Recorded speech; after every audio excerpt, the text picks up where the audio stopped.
नमस्कार दोस्तों, आप सभी का स्वागत है माय हेल्दी गार्डन में।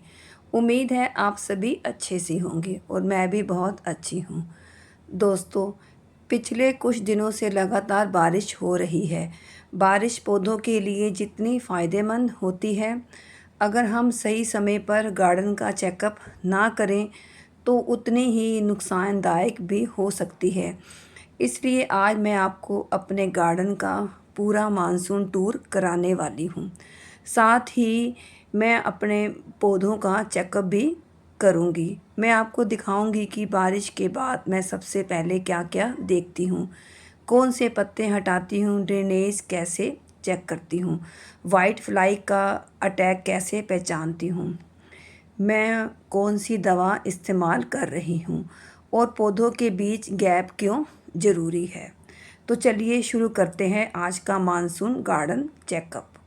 सबसे पहले मैं अपने पौधों के पीले, सूखे और गले हुए पत्ते हटा रही हूँ। बारिश के मौसम में पत्ते जल्दी सड़ने लगते हैं और अगर इन्हें समय पर ना हटाया जाए तो फंगस और दूसरी समस्याएं बढ़ सकती हैं।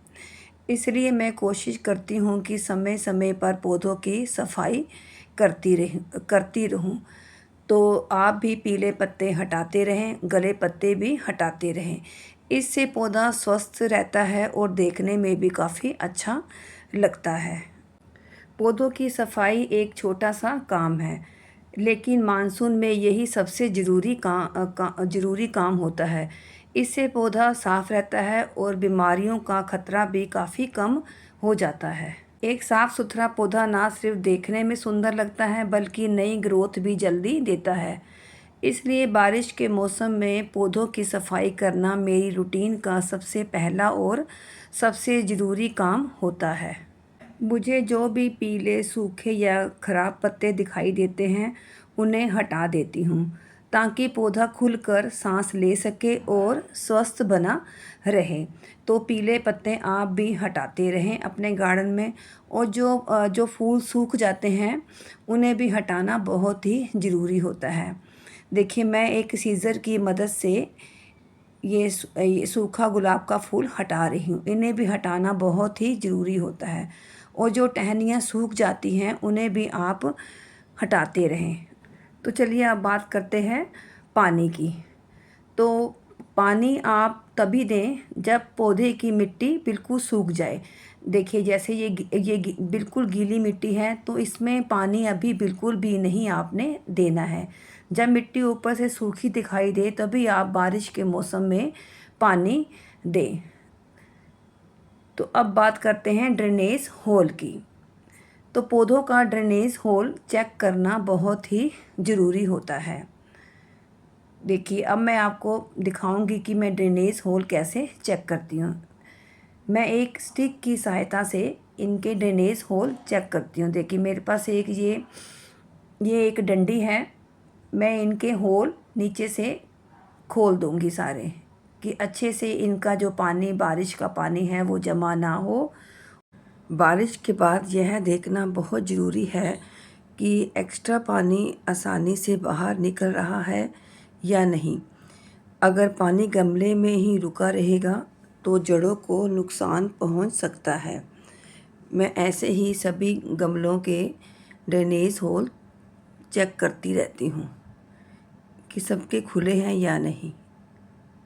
तो आप भी ऐसे गमलों की ड्रेनेज होल चेक कर सकते हैं।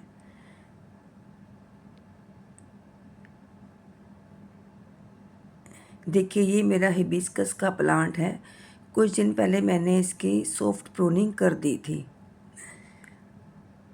अब इस पौधे को ध्यान से देखिए। इसके ऊपर वाइट फ्लाई का अटैक दिखाई दे रहा है। अगर समय पर ध्यान ना दिया जाए तो यह धीरे धीरे दूसरे पौधों तक भी फैल सकता है। देखिए, ये मेरा दूसरा हिबिस्कस का प्लांट है। इसके ऊपर भी ये वाइट फ्लाई का अटैक हो गया है। ये मेरा देसी गुड़हल है। देखिए, इसके पत्ते के पीछे भी काफ़ी छोटे छोटे से वाइट फ्लाई चिपके हुए हैं। और ये मेरा हिबिस्कस का दूसरा प्लांट है, हाइब्रिड वैरायटी का है। मैं एक नर्सरी से पेस्टिसाइड लेकर आई हूँ। मैंने पिछले हफ्ते इसका यूज़ किया था, मुझे इसका काफ़ी अच्छा रिज़ल्ट मिला। देखिए ये अजगर नाम का पेस्टिसाइड है। अब मैं 1 लीटर मैंने इस बॉटल में पानी भर लिया है। अब मैं 2 ढक्कन इसके अंदर ये पेस्टिसाइड डाल रही हूँ। आप कोई भी पेस्टिसाइड का यूज़ कर सकते हैं। देखिए अब मैंने इसके अंदर दो ढक्कन पेस्टिसाइड के डाल लिए हैं। अब मैं इस स्प्रे की बोतल की सहायता से अपने हिबिस्कस प्लांट के ऊपर स्प्रे करके आपको दिखाऊंगी। जो भी जिसके ऊपर भी कोई कीट का अटैक होता है, पहले उन पौधों को अलग करना बहुत ही ज़रूरी होता है, ताकि दूसरे पौधों पर ये फैल ना सके। अच्छे से इसके ऊपर स्प्रे करना है। पत्तियों के नीचे दोनों तरफ आपने स्प्रे करना है, क्योंकि पत्तियों के नीचे अक्सर कीड़े छिपे होते हैं। तो आप ऊपर भी स्प्रे करें और नीचे भी स्प्रे करें। और हो सके तो हफ्ते में 1 बार आप ज़रूर स्प्रे करें। देखिए मैं दूसरे पौधे पर भी अच्छे से स्प्रे कर रही हूँ।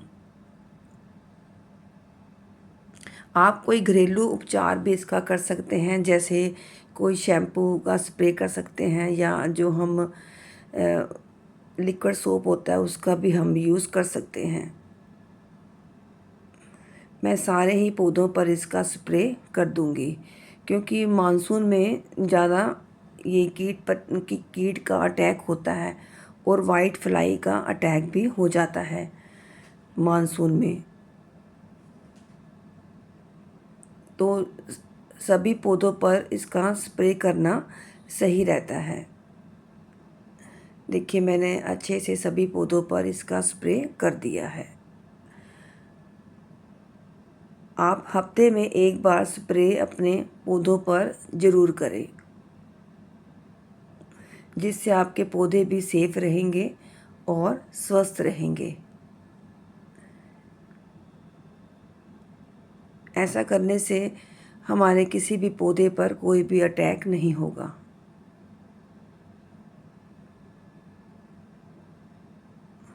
अब मैं पौधों के बीच थोड़ा गैप बना रही हूँ। मानसून में यह बहुत ज़रूरी होता है। जब पौधे बहुत पास रखे होते हैं तो हवा ठीक से नहीं चल पाती और नमी ज़्यादा देर तक बनी रहती है। इससे फंगस और कीड़ों की संभावना बढ़ जाती है। तो इनमें गैप बना के रखना बहुत ही ज़रूरी होता है। अगर पौधे बहुत पास रखे जाएं तो बारिश के बाद पत्तियां देर तक गीली रहती हैं। इसलिए मैं कोशिश करती हूँ कि हर पौधे के बीच थोड़ी जगह रहे, ताकि हवा आती जाती रहे। देखिए मैंने सभी पौधों में थोड़ा थोड़ा गैप कर दिया है, और रोशनी अच्छी मिल सके। मानसून में पौधों की प्रूनिंग करनी भी बहुत ही ज़रूरी होती है। प्रूनिंग करने से नई नई शाखाएं निकलती हैं, पौधा घना होता है। इसलिए मानसून में प्रूनिंग करनी बहुत ही ज़रूरी होती है, और हवा का आगमन भी बेहतर होता है, और नई शाखाएं तेज़ी से निकलती हैं। इस समय हम कोई भी कटिंग लगाएं तो कोई भी कटिंग फेल नहीं होती है। इस समय हम नई नई पौधों की कटिंग लगा सकते हैं। देखिए मेरे पास कितनी सारी कटिंग हो गई है।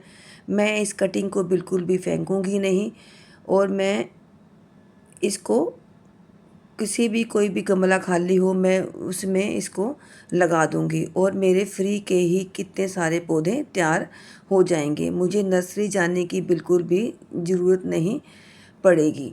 आप इस समय कोई भी बीज को ग्रो कर सकते हैं और बहुत तेज़ी से मानसून में हर कटिंग हर बीज ग्रो होता है। देखिए मेरे पास कितनी सारी फ्री की कटिंग मिल गई है। आप भी ऐसे ही अपनी कोई भी पौधे की कटिंग लगा सकते हैं।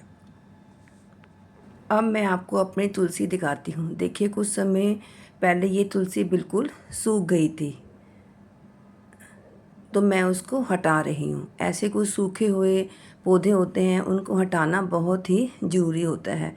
कुछ टहनियाँ होती हैं, उन्हें भी आप हटाते रहें और बीच बीच में आप गुड़ाई करते रहें। गुड़ाई करना भी बहुत ही ज़रूरी होता है ताकि मिट्टी जल्दी से सूख जाए और हमारे जड़ों तक हवा पहुंच सके। इसलिए गुड़ाई करना बहुत ही ज़रूरी होता है। कुछ मेरे पास बीज पड़े थे तुलसी जी के, तो मैंने वो बीज इसमें डाल दिए। देखिए कितनी अच्छी इसकी ग्रोथ हो गई है। अब ये सारे मेरे पौधे तैयार हो गए हैं तुलसी जी के। अब मैं उनको 1-2 दिन में मैं इनको दूसरे गमलों में शिफ्ट कर दूंगी है। देखिए तुलसी जी के ऊपर भी वाइट फ्लाई का अटैक हुआ है, इसलिए मैं इसके ऊपर भी पेस्टिसाइड का छिड़काव कर रही हूँ। तुलसी जी के ऊपर भी वाइट फ्लाई का अटैक बहुत जल्दी हो जाता है, इसके ऊपर भी आप पेस्टिसाइड का यूज़ कर सकते हैं। दोस्तों बारिश के मौसम में हफ्ते में एक बार पूरे गार्डन का इस तरह चेकअप करना बहुत ही फ़ायदेमंद रहता है। इससे छोटी छोटी समस्याएं समय रहते पता चल जाती हैं और पौधे स्वस्थ बने रहते हैं। अगर आप भी अपने पौधों को पूरे मानसून में हरा भरा और स्वस्थ रखना चाहते हैं तो इन छोटी छोटी बातों का ध्यान जरूर रखें। मुझे उम्मीद है कि आज का यह मानसून गार्डन और गार्डन चेकअप आपको पसंद आया होगा और इससे आपको कुछ नई जानकारी भी मिली होगी। अगर वीडियो अच्छी लगी हो तो इसे लाइक ज़रूर करें, अपने गार्डन लवर दोस्तों के साथ शेयर करें। Thank you for watching.